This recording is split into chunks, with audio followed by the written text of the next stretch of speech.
I feel, whereas the fact is most of the people are were forced to move out of India because of reservation. The opportunity was snatched from them and they were forced to move out of India for greener pastures. I see. Okay, so I have to really ask this question. Why are you and I in India still?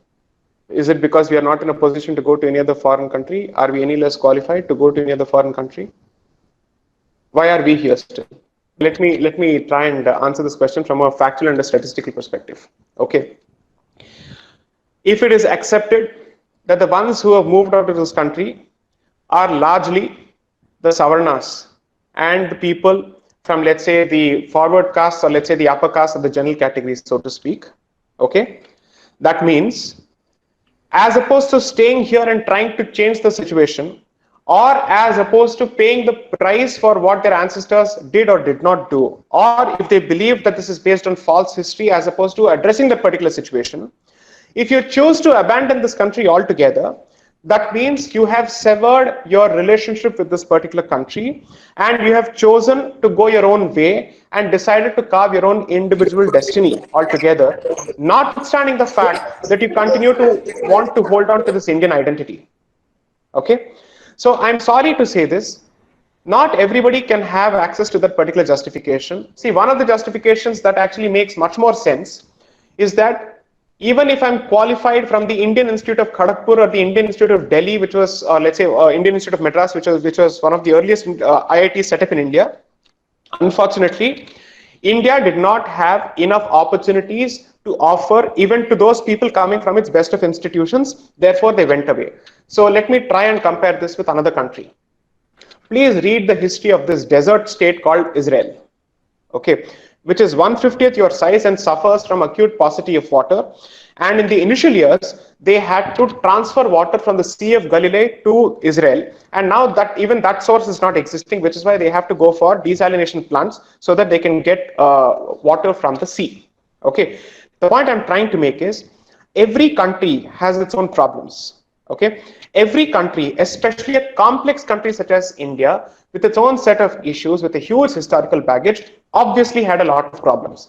But the solution doesn't lie in the so-called brain drain, which we seem to justify on the basis of individual opportunities and paucity of good opportunities in this country. Okay, if you have a problem with reservation, you still have a problem with your own mother. The point I'm trying to make is, if there is a problem within a certain family, the solution is not to abandon that family and run away and continue to claim some kind of nexus to that particular family. If you believe that this is your family, then you must stay back here and address that issue as opposed to leaving this country. Let me also make a further point.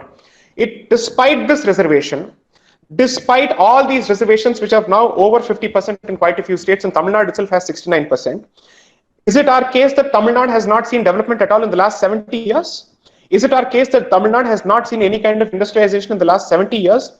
Is it our case that there is no talent in India at all? We have managed to achieve a fair bit despite reservations and despite exodus of talent. So frankly speaking, I'm not saying that everybody who has run away this country, has fled this country, is an opportunist. I'm not going to make any such statements. It is certainly great for a country to have a strategic diaspora in multiple countries. I certainly believe in that.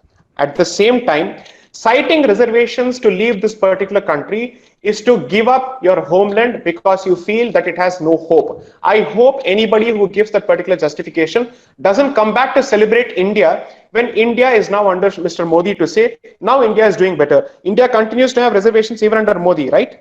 And yet NRIs seem to have a lot of interest in either in coming back in this country or in investing in this country or celebrating the relationship with this country. Okay, so I think reservations are not the problem.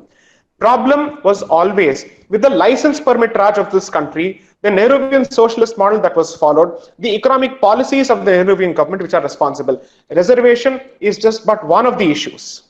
Okay. Assume for a moment that from 1947 onwards, or at least from 1952, when the man again became the prime minister after the first general elections, if he had decided to invest in private enterprise, coupled with strategic investment of the government in the public sector, which I certainly give him credit for setting up institutes such as the IITs, for setting up banks, for setting up, let's say, public sector industries which manage certain critical areas in terms of production, where you have a decent marriage between public sector units as well as private enterprise, then educated people would have had better opportunities despite being in India and despite reservations. So the exodus or brain drain is not to be attributed to reservations. It must be attributed to the suffocating practices, economic practices of Mr. Nehru, which continued until 1991. Now let's look at it this way.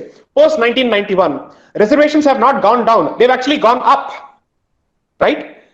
Today you're looking at further reservations, plus you have a general category reservation as well at 10% after the 103rd Amendment. So despite these reservations, what is it that has changed? After 1991, the fact remains that we have become a liberalized economy because we were pushed to the level of beggary and bankruptcy, so we decided to mend our ways. Once the market was opened, the economy liberalized, more opportunities for private investment and entrepreneurship started, and therefore the exodus to some extent has certainly come down. Okay, compare the number of people who used to leave the portals of IITs directly for, let's say, an MBA or a GRE or let's say or an MS and settle in the US, and the number of people who are willing to stay in this country. This is a time where you're seeing a lot of people from the Indian Institutes of Technology or AIIMS joining the civil services also, right? Despite reservations in civil services also, right? So I don't think that reservations is the reason that must be blamed for any kind of brain drain. It may have been one of the reasons, but the primary reason are our larger socio-economic policies, the existence of a draconian license permit Raj, nothing else.